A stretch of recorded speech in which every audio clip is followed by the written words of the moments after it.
Le port de Saint-Louis, dans le nord-est du Brésil, est un exemple d'investissement chinois dans les infrastructures en Amérique latine. Ce projet s'inscrit dans le cadre du projet chinois Ceinture et Route qui vise à développer les réseaux mondiaux de transport. Il appuiera le commerce de produits agricoles tels que le soja brésilien. Depuis 2007, la Chine est le plus grand partenaire commercial du Brésil. En Équateur, la centrale hydroélectrique de Coca-Codo-Sinclair est un autre exemple d'investissement chinois dans une région d'Amérique latine d'une importance vitale pour le développement de la région.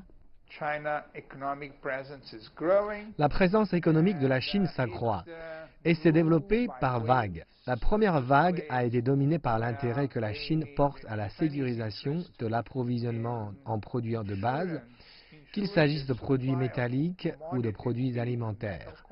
Des investissements ont ensuite été réalisés dans les infrastructures. Le directeur du Conseil des entreprises sino-brésiliennes a estimé que davantage d'investissements seraient réalisés dans un avenir proche. Nous continuerons d'avoir des investissements stables dans l'énergie et l'infrastructure, tandis que nous assisterons à une relance des biens de consommation tels que l'industrie automobile, les compagnies automobiles ou à un autre domaine qui est relativement nouveau et qui concerne l'industrie de la technologie.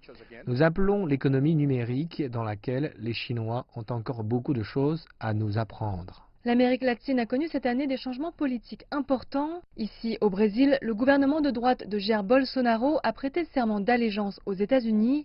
L'une des grandes questions qui se posent aujourd'hui est de savoir dans quelle mesure l'évolution du climat politique influera sur la croissance des relations économiques avec la Chine. Pendant sa campagne, le candidat Jair Bolsonaro a critiqué la Chine. Après son investiture, le président brésilien a adouci sa rhétorique. Lors du récent sommet des BRICS, il y avait une volte-face apparente. Bolsonaro a souligné l'importance du partenariat entre le Brésil et la Chine.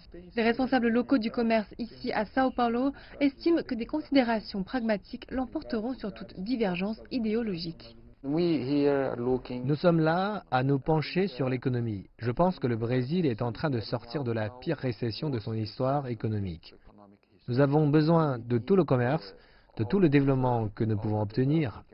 Nous ne pouvons pas le faire seuls et nous devons traiter avec nos partenaires commerciaux, nos partenaires d'investissement et la Chine est évidemment très importante. Il y a un potentiel commercial entre la Chine et l'Amérique latine qui n'a pas encore été exploité. De nombreux économistes s'accordent à penser que la reprise d'une forte croissance économique dans l'ensemble de la région pourrait stimuler et apporter des investissements chinois encore plus importants ici.